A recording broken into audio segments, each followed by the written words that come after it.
anywhere because this is the Talk Beat Jones.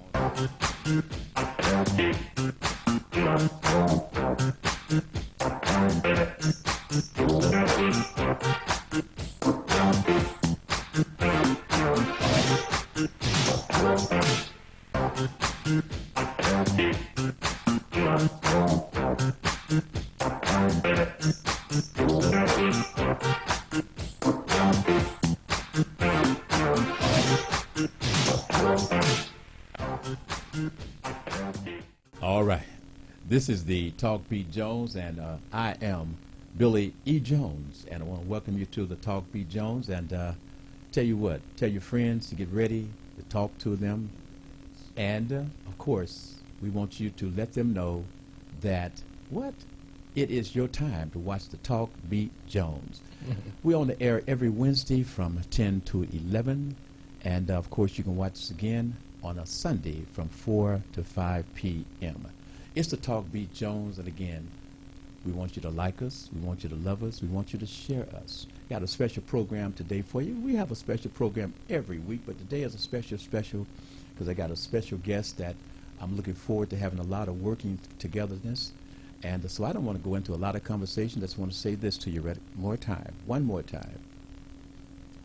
You want to tell your friends this is the program that you want to continue to follow. I want to thank all my fans and friends from around the world who have continued to support the Talk Beat Jones. Let us know that you're understanding how to have a conversation, how to have a discussion without the arguing, without the fight, without the getting all upset, as we've continued to demonstrate on the Talk Beat Jones all of these years. And today we want to take another step in terms of our growth period on the Talk Beat Jones. Again, I have a wonderful, great guest, and I'm going to let this man walk in the door and tell you all about himself, because we're going to share the Talk Beat Jones today, because I want you to get a feel, I want you to get an understanding. I want your appetite to grow with this man that I'm going to bring on the air. In fact, why don't you get hungry right now, get ready to eat and get fed by my guest today, right about now. Let's bring him on, Tim. All right, I appreciate it, brother. Talk Beat Jones show. Hey, I really appreciate the brother contacting me. My name is Tula Kabone, and for those who want to know what Tula Kabone means, Tula Kabone is an African Swahili word name, which means worker for the people. The name fit me perfectly. I am also a host here at WHPR radio station. I have several shows. I have a show that come on Monday. It's called Real Talk with Tula Kabone, and that comes on at 5 o'clock. I do another show on Thursday with Justin Barnett, and we're going to have a TV show in the morning time at 11, but right now we're doing radio at 5 o'clock, and it's titled Politics or Politricks You Decide, with Tula Kabone and Justin Barnett. But I feel privileged to be here. I am a young soldier for the people. You know, I was raised that way. And when you are a person who began to study our history, who went through poverty, who went through racism, who went through all the isms that affect black people, you understand why I understand why it's important that we fight for justice for our people with no compromise, because my belief is that we are the voice of our ancestors, and we the voice now and we the voice later. And if we do not make the ruckus and put forth the actions with the ruckus to change the condition, or what I call the marginalized and everybody know called the poor and up, then our ancestors' care and concerns won't be put forth. Why are we crying about everybody else pain when our pain while we still hurting? It's equivalent to you having a headache, but you complain about your neighbor's foot ache. You know, you got to deal with your headache first, and that being the suffrage of our people. So I appreciate this opportunity to be here. I want to thank Mr. Jones so much for allowing me to be on his platform and to say the conversation we do.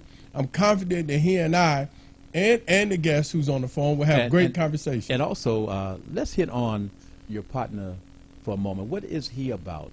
Justin Barnett is a great guy. I really like him. Unfortunately, he was dealing with his girlfriend who grandmother passed away yesterday. Oh, I'm sorry. He was at a funeral of her yesterday. Yes. So I gave him his time. But he's a great guy. Justin Barnett is very resourceful. I like how he rock. He's real smooth, laid back.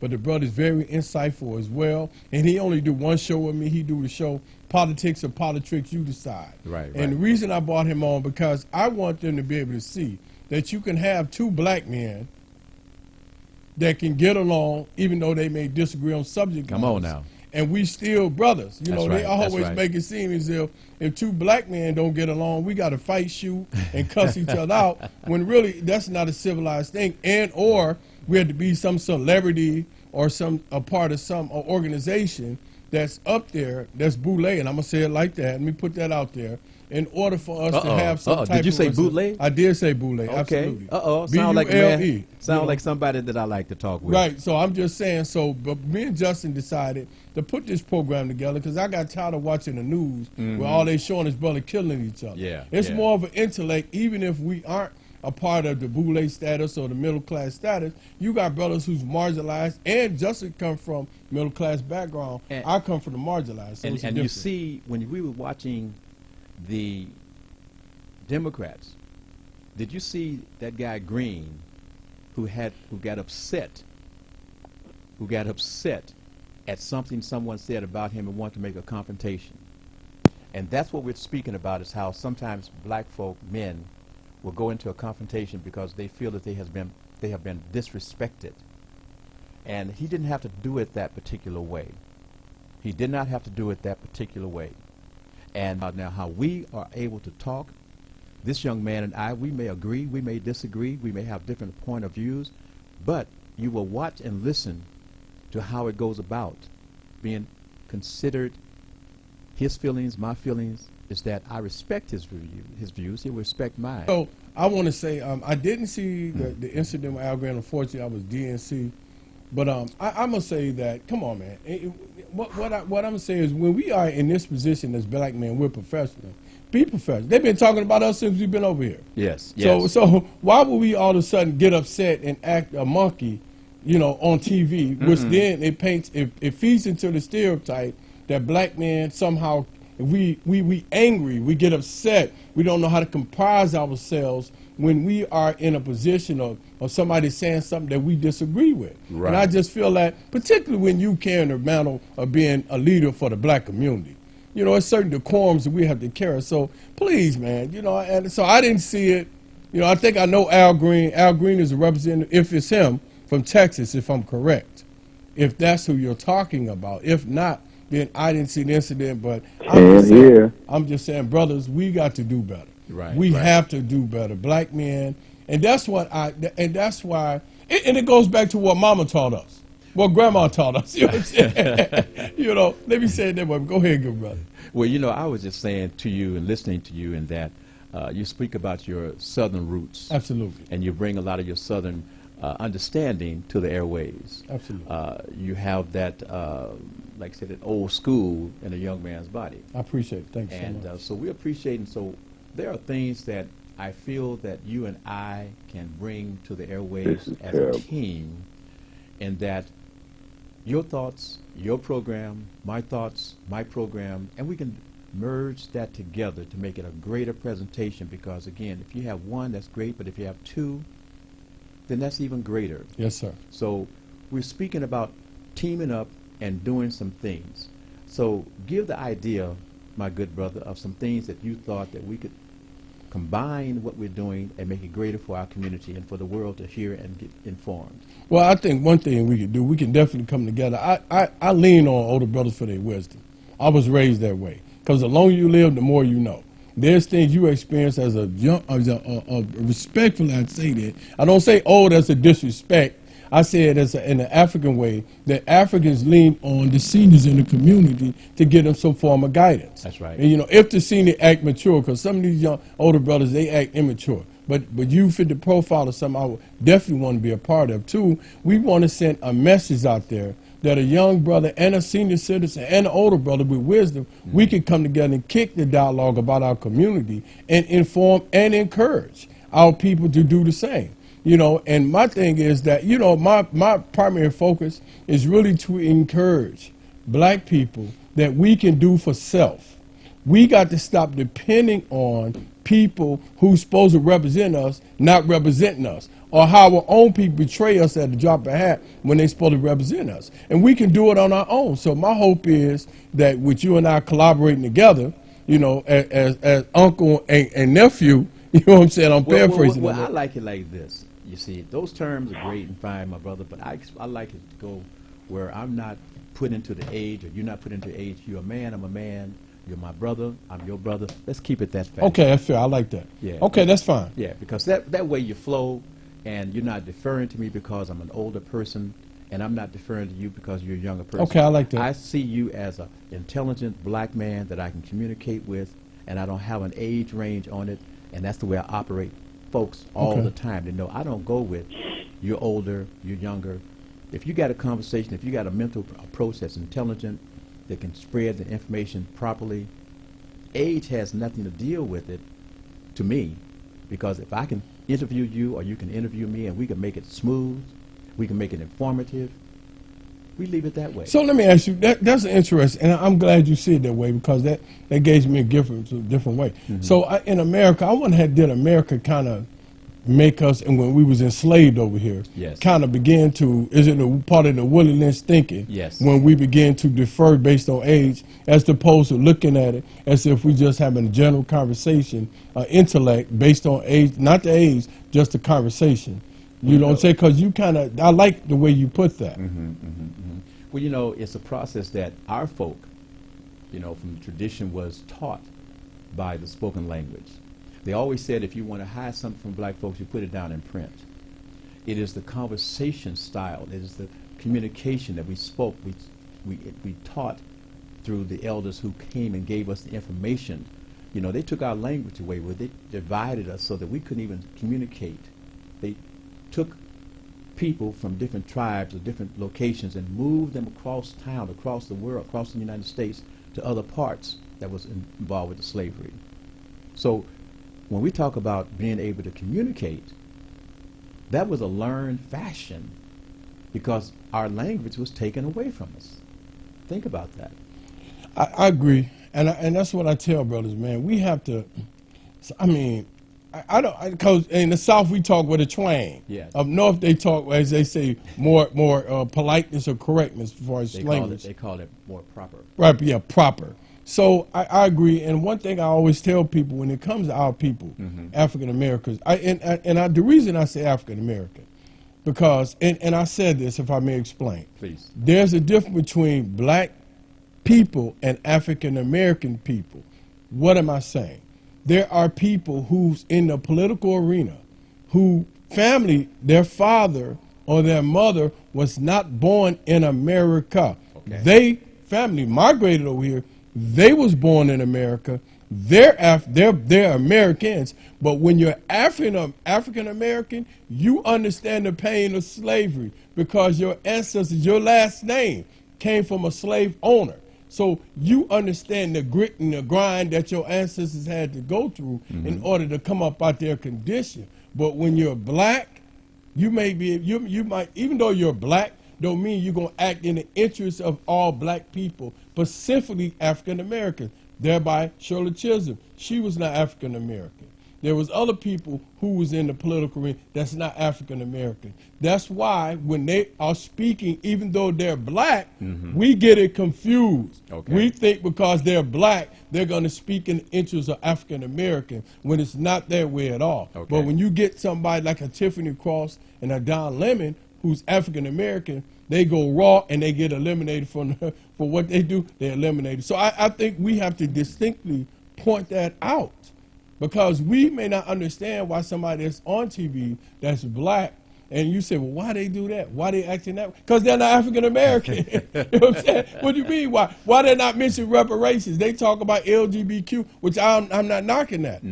But my fight is, I'm trying to get reparations. Right. I'm trying to stop them from killing black men, African American men. Okay. You know what I'm saying? So I think that we have to be distinctive about that, man. Yes. And we got to stand on all 10 as African Americans.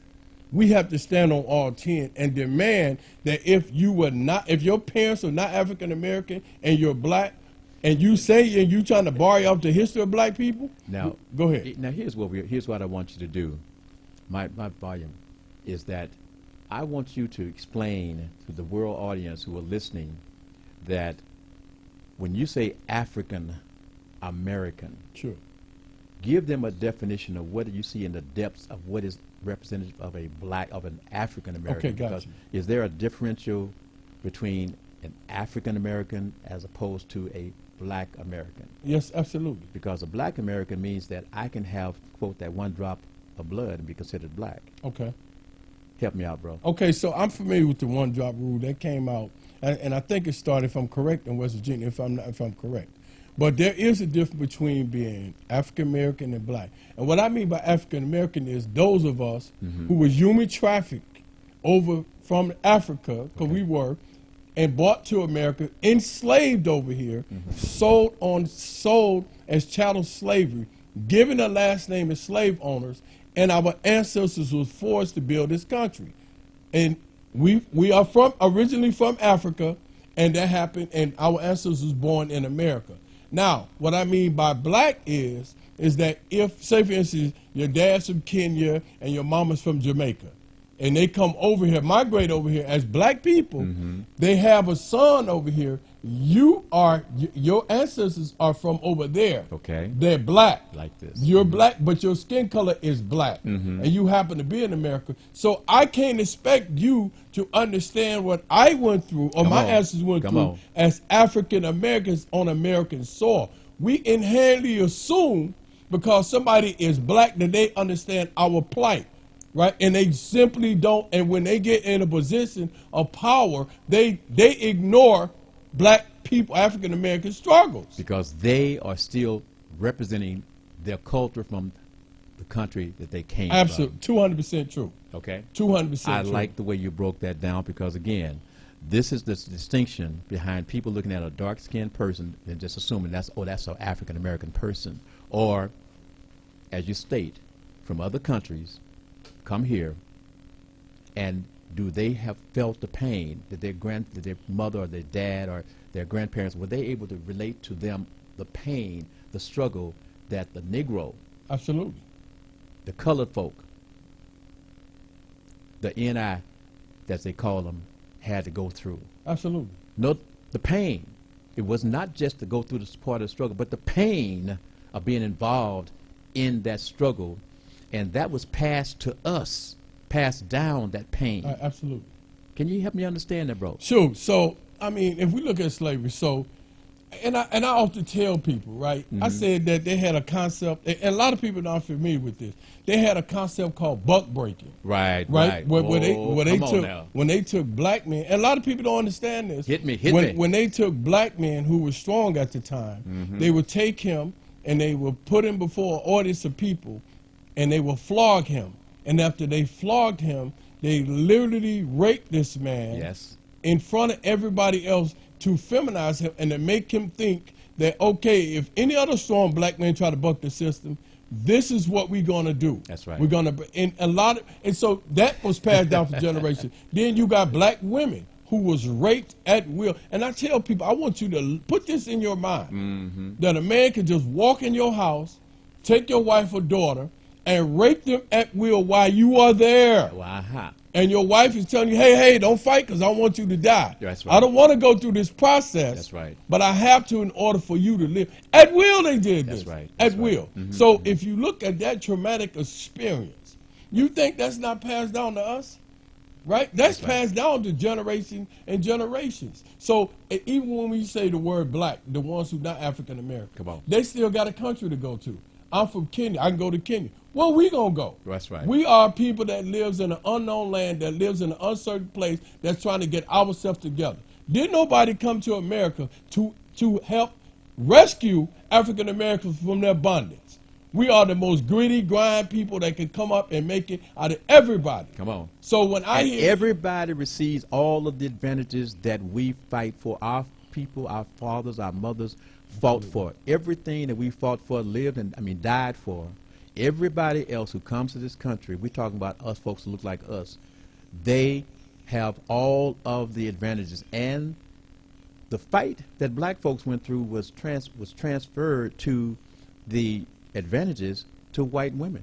Absolutely. Help me out, bro. Affirmative action. Let's start there. Affirmative action. We know that when it came to affirmative action first came about because that it was recognized, which has already been known through the history, under Lyndon Baines Johnson, in which they recognized, they say, okay, we need to implement a program when African American apply for jobs, schools, or whatever, they got to be able to get in there. So we're going to create a law because the system is intentionally, no matter what their educational level is, keeping them out the system. Thereby, affirmative action was birthed. Well, what they happened, they began to amend other things to affirmative action, which allowed women, despite their race, right? They call them, you know, march. They was able to tag on affirmative action. That's right. And go into these jobs too. So what happened? They started use white women, who is the most beneficiary from affirmative action, began to pimp that system. Come on. Right? That's right. So it wasn't when they start. What racism has been able to do is demonize the word affirmative action, but it has not demonized the word racism. And what am I saying? If you demonize racism, right, then and you demonize it in a way that you get rid of it, we don't have no need for affirmative action. Okay. You know what I'm saying? But they want to make us think that when we say affirmative action, people synonymously equate that with black people. No. Equate that with white women. Because under affirmative action, that's what, now, and this is what I often tell people, good brother. What if you didn't have affirmative action? Where would white women be at right now? Hey, when you're looking at all of these situations on television, when you're looking at all of these integrations in terms of, when I say integration, I'm talking about mixing of men and women on television, and all of these anchor jobs and all these reporting jobs and all these sports reporting jobs, et cetera, et cetera. When that was first created, that was designed initially, black folks thought that those were going to be positions that black men was going to be placed into.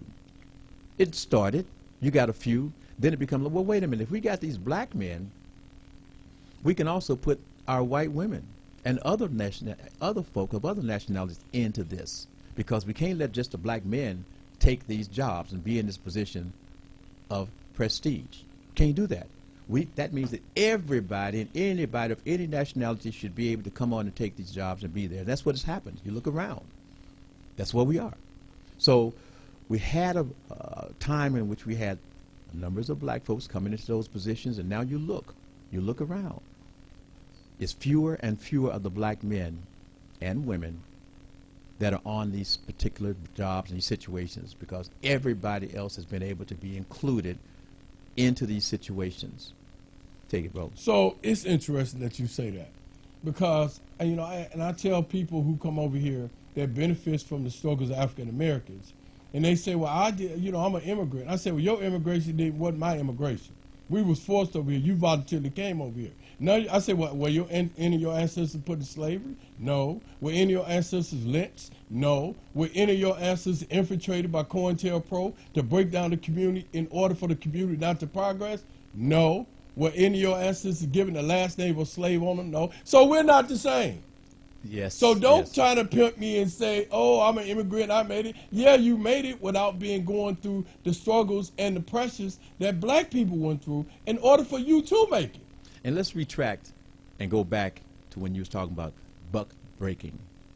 What did the Hollywood system do to the black men that was action stars, men that had these bodies, was strong, that the black men and women, we looked up to them, hey, look at them, how beautiful, how wonderful, how bad they are, how they can stand up for themselves. They let them have 2 or 3 movies in that particular fashion. Then all of a sudden you turn around, you look around, they got them in a dress. They got them playing this cross person.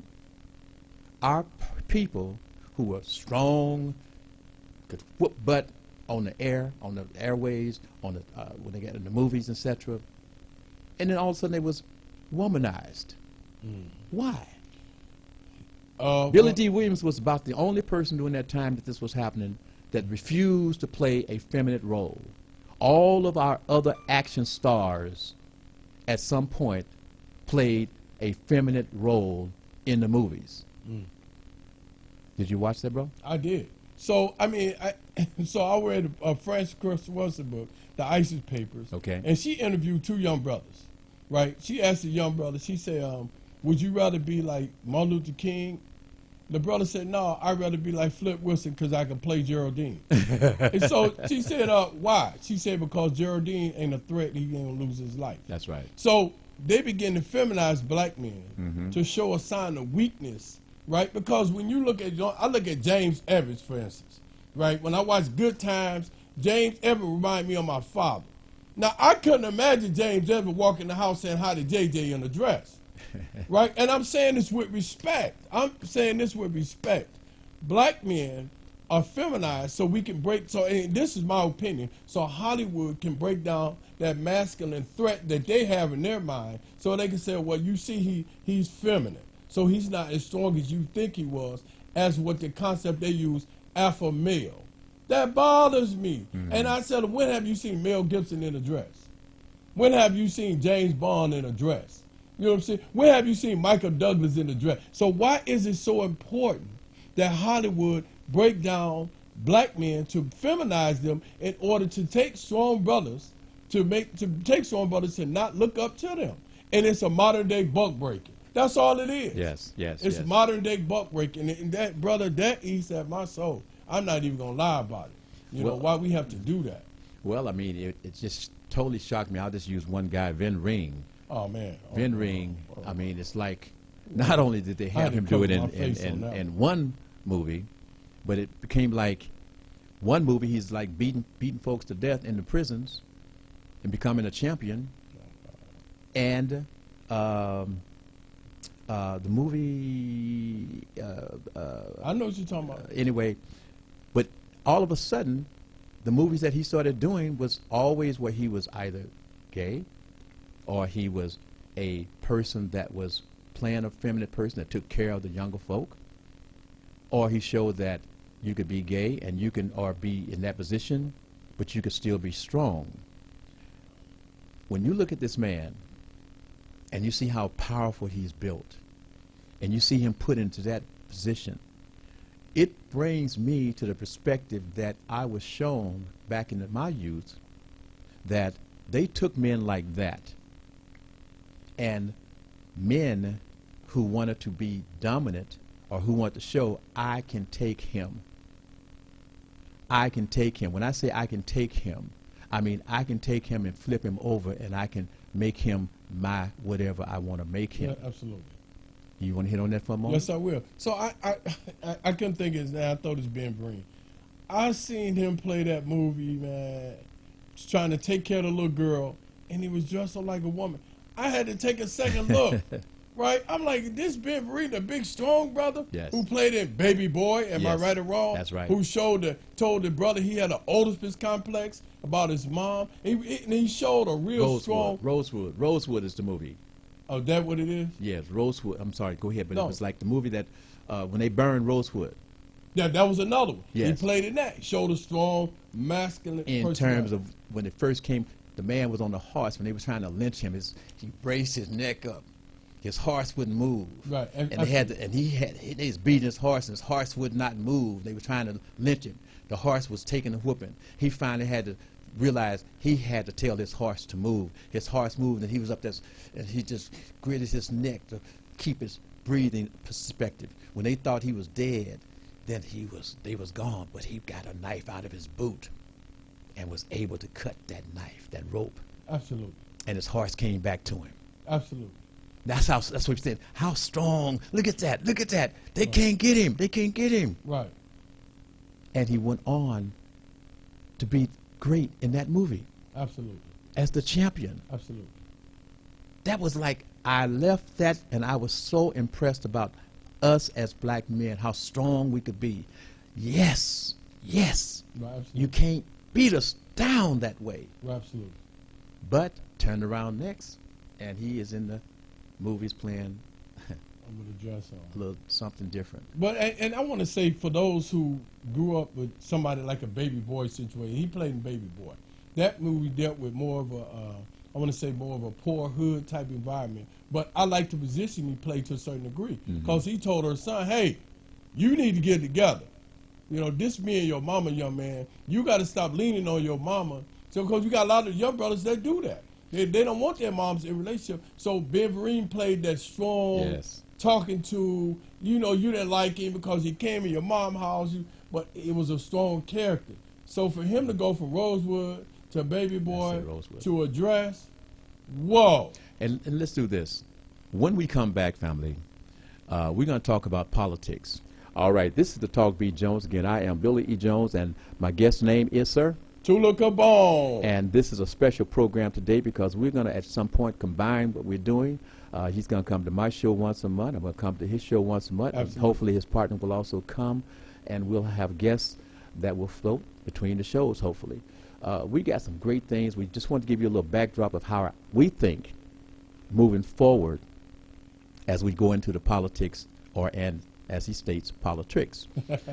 So we're going to do that. Remember, Talk B. Jones, we're on air every Wednesday from 10 to 11 a.m. And, of course, you can go to YouTube, TV33 on demand. You can pick us up, watch our shows, and watch other shows. Again, the shows that are new are go to the video, and you can watch the new shows as they come and placed in queue. Also, if you want to go years back, you can stay with it and go back, scroll, shows from years back. And, of course, don't forget, on a Sunday from 4 to 5 p.m., you can watch the Talk B. Jones from 4 to 5 p.m. Talk and share and love us. We'll be back shortly after these commercial breaks. To go anywhere because this is the Talk B. Jones.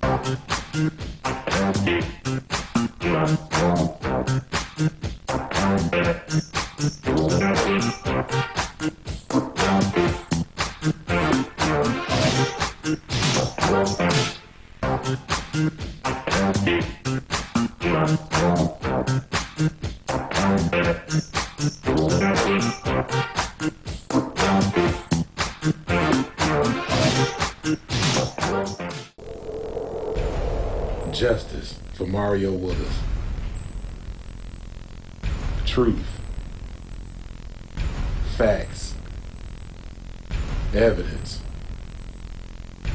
Matter. Log into justiceformariowillis.com. Read for yourself. Hi, this is LaWanda. This is R.J. Watkins. Coming to you to bring you some information about the #1 detox in the nation, Lemon Burn. Lemon Burn helps to turn the fat into fit. It's for you, a happier, healthier you. Because you know healthy is the new beautiful. An all-natural way to improve your health. It promotes a healthy digestive system, attacks and reduces belly fat, as well as gives you energy. Need to get yours today. Call 313-868-6612. Don't forget to exercise and eat right. TV33 is moving to WHPS TV channel 15.2. Make sure to rescan the channels on your TV. Then go to WHPS channel 15.2 to pick up TV33 and all of your favorite shows. The move is on, and we want you to move with us to WHPS channel 15.2. To go anywhere because this is the Talk B. Jones.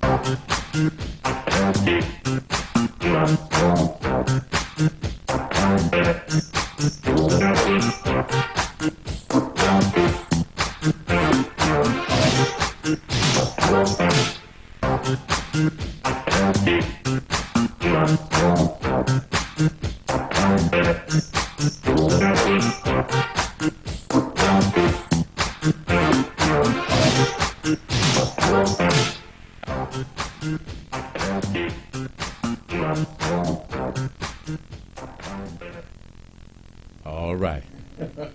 This is the Talk B. Jones, and again, I am Billy E. Jones, and I've got a special guest that is here today, and of course, I'd like for him to give his spoken name himself, because that's such a wonderful name, and I don't want to mess it up at all. Okay. And Tula.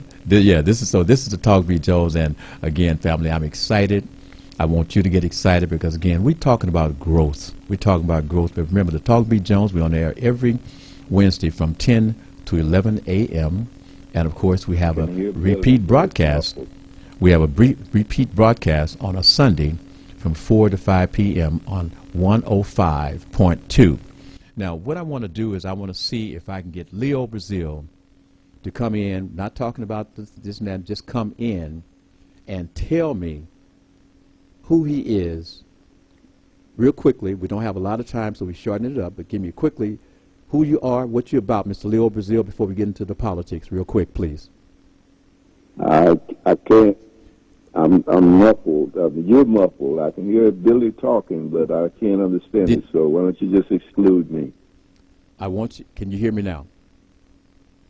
Talk without. No, I've been on here for a half hour and I haven't been able to hear anything. I'm talking to you now. I hear you talking. You hear me talking? To me now? Yes. Yeah. So I'm saying to you, listen to what I'm saying right now, Leo. Right now, take it from this point. You come in and you talk. Don't worry about anything else in the past. Talk to me now and tell me who you are and what you're about so we can get into the politics. My name is Leo Brazil. I've been trying to listen to you this morning, and you've been talking about reparations, but I haven't heard much of the talk except there was a discussion about who's black and who's not. But I'm a member of the Alameda County Reparations Commission, and that's why I'm interested in the issue here in California. So I'll listen. You want to listen? Okay. So let's do this. Break down the vice president in terms of her selection to be the presidential the presidential nominee, sir. Are you talking about Tim Walz? No. Yes. No, our presidential nominee, vice president. Oh, so I don't really know, because I'm not from California. I mean, let me put this out here. I don't know a lot about Kamala Harris, but I know that in 2019 she did run for the nomination for president. I'm going to be honest with you. I like how she confronted President Biden about the fact that he stopped her from going to school dealing with segregation. At that time, I thought she had a lot of oomph about herself to confront him about that. At that time, she was speaking more in terms of, she was the only candidate I seen on the stage at that time who was speaking in terms of doing more for African-American people. Mm-hmm. When she didn't win the nomination, I was like, wow. So when it came out that there was 3 black women that were being considered for vice president, her name being in the hat, I felt that she was the best choice at the time because she spoke to more. Anytime you can confront somebody like that about something they did to us as a people, it takes a lot of courage to do that. Because she got a lot of backlash for going at Joe Biden about the segregation thing from the 60s when he was friends with segregationists. You know what I'm saying? So, I mean, let's be honest about that. So, I mean, I don't have anything against her. I do, and I have played some videos on my show, and I say this with respect, of course, where she said that she felt that America was not a racist country. And I played the video, all right, and where she said that she would not do anything exclusively for black people. Now, it's called politics or politics? You decide. Well, let's break down the word exclusively. Okay. To your perspective, how does the word exclusive, what do you mean, what does that mean for you? So to me, it's more like, okay, I'm not going to say specifically that I'm going to get African Americans reparations. Like, I'm not going to say, okay, this is strictly for African Americans. Exclusively mean that to me. Or I'm not going to exclusively say that this money is set aside for African Americans. I'm not going to do that. But I will send money to Ukraine. Right? But that's exclusive. But that's a whole nother side talk. But so when you say that's what I mean, exclusively. And that's what I'm saying about being born African American. Okay. Now, when we use that understanding as the leader, as the president of the, quote, United States of America, which encompasses all different nationalities of folks at this particular time that we're speaking of. So the process of just having a country that's looking at exclusively black folks and white folks at that one point, because that's the way it used to be. It was a black and white situation. When we are talking about a person that's come into a national office representing all folks, we know, such as President Obama could not and did not represent exclusively black folks. In fact, he was critiqued and criticized for not representing more of blackness. You can't do that if you're going to get the votes, if you're going to get the money, the backing of the other folks who are running this country. Exclusively to me means that I see 4 folks, one of them black. You other 3 folks can step to the side. I'm going to work with that person right there. You can't do that. You have to be honest. Us as black folks, we don't want to hear a leader saying, we're going to also take care of other people. Well, wait, go ahead. Well, I with respect, I say that. I disagree. Okay. And I don't think we look at it that way. Sounds good. Go ahead. So, and the reason I say that, okay, because let's be clear, our government was used to punish our people, right? And the only thing that's only fair is that if the government is used to create laws to prohibit a people to enslave and commit criminal acts against them, then the government should use to correct that wrong.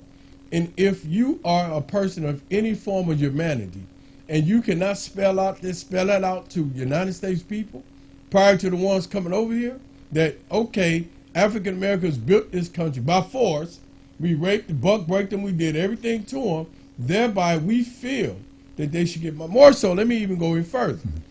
April 16, 1862, and I always put this out here, Abraham Lincoln gave reparations to slave owners under something called the Emancipation Act. And what he told slave owners was, if you free your slaves and you're friendly with your union, I'm going to give you $300 per slave, which amounts to $9,000 a day. Let's go even further. 1988, Ronald Reagan gave reparations to Japanese Americans who was in concentration camps that the United States did to them after the bomb was dropped in Hawaii in 1942. Let's go one more step further.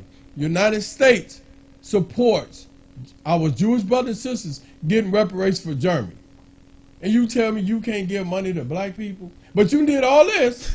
But when it comes to black people, we can't be the exclusive. Miss me with that lie. Right? Because you have shown, and now that Native Americans, you have carved out, because you understood that Native Americans was wrong. But you have carved out, gave them their own land, gave them casinos.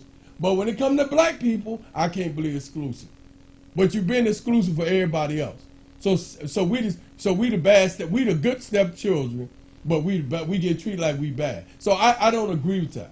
I don't agree with that concept. I believe that when you say we are the good stepped kids, that that's a true analogy. However, in being the stepchild, you still have to function. And when we look at the reality, I'm in agreement with you. However, when we look at the reality and we look at the black president, Barack Obama, and we look at the reality of him getting anything done in America, when he stepped out and opened that door and had that long table of all his political folks that he has to deal with and work with and try to get things passed through, and he looked at that table, and he may have 30, 40, 50 folks that he walks into, and he looks at that table, and he may see 2, maybe 4 black folk, and he has to try to get his agenda passed. Brother, tell me, how much power did Barack Obama actually have in getting things that he really wanted to do past those other 40-something other folks? And he only had 2 to 4 black folks that he can look at. Okay, but still, okay, so... And he's the president. Okay. And we're talking about the person that is the president. And if you're trying to get there, and if you're trying to get there and you're saying, well, look, I want your votes, and here's what we're going to do. But my black folks, I want y'all to know I'm going to exclusively work for you guys. That's what I'm going to do, folks. And the rest of America, you can get the other crumbs, but I'm going to exclusively work for my black folks to uplift for all the things that was done to the black folks, to the black populations, for all of our struggles, etc. We're going to write this. I'm going to be the person that you're going to vote me in as the president, and I'm going to work to exclusively work to help uplift black folks. Well, okay. So I think the word exclusive is what's tough. No, not for me. It ain't. Okay, work with it. Because we do exclusive. We do exclusive for everybody else. We did it for the Japanese Americans. We do it for the Jewish. We send $4 billion. When you say we, many Americans. I mean the Congress. So politicians. Let me narrow it down. Grandma. Politicians passed the bill to give Japanese Americans money in 1988. Politicians passed the bill and continue to support Israel over in Israel. Politicians support our Jewish brothers and sisters getting money from Germany. Politicians support giving money to Native Americans, right? Nobody's objected to Abraham Lincoln Emancipation Act. So no, exclusive is good and it's not something that's harmful. If you can look at what happened to African Americans and sisters from a humanity point of view, there's no other people, there's no other immigrant on American soil that was enslaved on American soil. No other immigrant on American soil, immigrant on this soil, built America so they can come here and celebrate the fruits of the labor that slaves built. No other immigrant contribute to the building of the so-called White House, right? That they now go sit in and prop their feet up and say, okay. So you cannot snub your nose at black people because now they want to give money. And let me make this correction. Right. Kamala Harris did sponsor a bill when she was in the Senate to give reparations. So let me be fair about that, and I'm not trying to target her. Now, that's a statement she made, but can we be corrected once we get in the seat of power? Sure. Do we say things to get in the seat of power? It's been done in this country all the time. And one thing about, and this is what I got to say this. Come on. One thing about black people, we are afraid to do the right thing when it's the right time to do it. We always buck dancing, but white folks that's in position of power, right? They do what they want to do. Mm-hmm. We can look at the history of this country. A lot of people don't know during the Kennedy administration in the 60s, they appointed a lot of racist federal judges in the South. People don't know that. They did that. And what did the racist judges do? When you went down to Mississippi and Texas, they just bam, slammed you. Now you got to go to a Supreme Court and beg for mercy. So we got to take upon the mantle of humanity. Can we just act like Jesus one time and say that these are the children that were neglected? What person is going to argue against that with any type of humanity? My brother. Yes, please do. Okay. Yes, sir. And, you're talking from the heart. You're telling the truth. However, when I look at the folks in the Congress, when I look at the folks in the Senate, and I look at the folks who are making these decisions, I don't see us. And if you don't see us, then you don't have the power. You don't have the power to say, I want to correct what you guys did that was wrong for the black folks. You don't have the power to say, we're going to make those changes right now. We're working to try to, quote, still try to infiltrate the Congress and the Senate and be the president. We're trying to infiltrate to gain the power because in those situations, it is called the power of the vote. And those folks vote their consciousness of the folks that they represent. Look at the numbers. It is still a number game. Well, okay. If I'm playing football and you got 11 folks and I've got 3, I don't care how many penalties they want to call. I can't win. Okay. So okay. Go ahead. So let me respond. I just got to respond. Come on, man.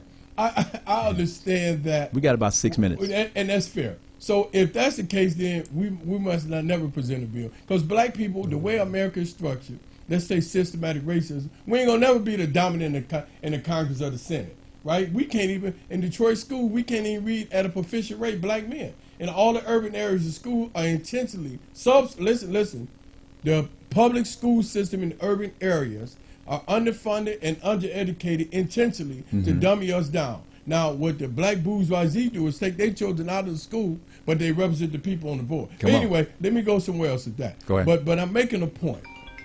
We should be able to persuade people to understand, regardless of your nationality, that slavery was an ill done to black people. How was Japanese Americans able to do it? They did it, and they was only enslaved for a short period of time. We continue, even to this day, deal with the stereotype of racism that was birthed during slavery in order to justify the inhumane treatment of black people. So let's not act like, oh, I can't do that, I'm white. No, put it out on the table and see who eats the plate. Now, I can't see that many people openly saying, oh, I ain't gonna vote for that because there was a black. The first thing they say, oh, that's old. Well, I said, stop. You know what I tell them? Stop celebrating the Confederate soldiers did. What we have as we speak right now, we only have a few moments. Sure. For all of the folks that Donald Trump has appealed to, wow. And we're looking at what is the backlash to the Donald Trump folks that he's appealing to. It is the fact that we have folks who have listened, folks who have felt what you're speaking of, folks who have felt the fact that these other races, these black folks have had indignity, they have been treated wrongly. They don't have the potential to get themselves together by themselves. However, we have enough of those other folks who feel that they do not agree with the standards that have been set up in America before by the other folk that Donald Trump is trying to appeal to. So how we move forward, as we move forward with the folks who helped us during the slave trade, Absolutely. there was white folks who stepped up and helped. That's right. That's what's happening now in America today. Absolutely. We've got folks who have listened to folks who are black, speak and tell the story, and they've listened. And they're not going along with the old okey-doke white folks type of thinking. Those are the folks that Howard's going to vote to say, that black person there, I can vote for them. That's how we're getting our numbers. That's how we're getting our power. Because we're making the change through the communication system that is established, and other folks has opened their ears. Folks who said, I am with the Donald, they're saying, no. Because there are children that they're looking at that is not like them, that they love. They want to go through these changes. It is no longer in America where white folks and the second number of people in America is black folks. Look at the numbers. Look at the population change. When they say white folks is not going to be the dominant race in X amount of years, it's not black folks is going to be the dominant race. We have fallen back in terms of those numbers. So we need all of these numbers for other folks to come and work with us, for us to continue to move forward. For this campaign of our vice president to become president, we have to have all of these other groups to no longer look at the white folks as their leaders, for them to be able to get to where they need to go. And that's what is happening, because the power of the word, spoken word, and the understanding, you don't say, I'm going to just be for this group of people. You got to work so that all other people can look at you as a potential person that's going to take care of them. Well, Go right ahead. You got about a minute or two. Okay, I don't disagree with that. But at the same time, what I dislike about our people sometimes Yes. is that when we're in a position of power, we're afraid to use power. Unless we use it for, I ain't never seen nobody object to giving money to Israel. I ain't never seen nobody object to giving money to Poland. I ain't never seen nobody object to giving money to Palestinians, which is exclusive money. Which, listen, or giving money to Ukraine. This is exclusive. So I'm finna boo now, Okay. but I'm gonna say we have to understand that it's okay to fight for reparations. All right. Let's do it real quick. Detroit. Speaking on what you're speaking on. Detroit. Before Coleman Young, what was Detroit like? It was run by white folks. Absolutely. During the time that Coleman Young took over, what was his fight? His fight was for making Detroit be the black capital. He did that. What has happened to Detroit since Coleman Young has no longer been in office? They put a person that they could take out in terms of being the mayor. Where have we been in terms of the direction of Detroit? All of the greatness of Detroit is now, what is it? You don't have black folks leading that charge. You got them supporting, but it was the reawakening of the white folks in Detroit, the power grab from the white folks in Detroit to make, quote, Detroit great again. So what is it that's going to bring back Detroit to have the black influence that it once had? Our council people are not like the council people in the past. They're not fighting the way they used to fight. The mayor knew that he had to fight. Not anymore. Everybody's on a let's all get along situation, which is what you spoke on earlier. But family, you see, love your brother, and I want to say we appreciate you coming back again. Yes, sir. But this is Talk B. Jones. I am Billy Jones, and again, we love you. We appreciate you. Remember, share the program. We're on the air every Wednesday from 10 a.m. to 11.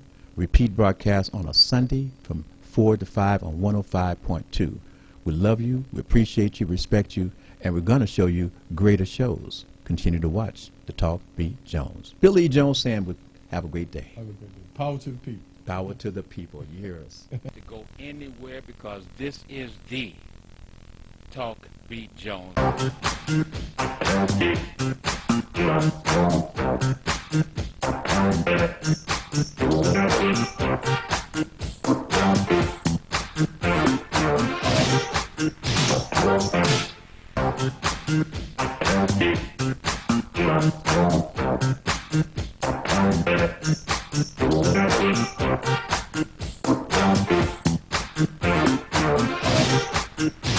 Thank you.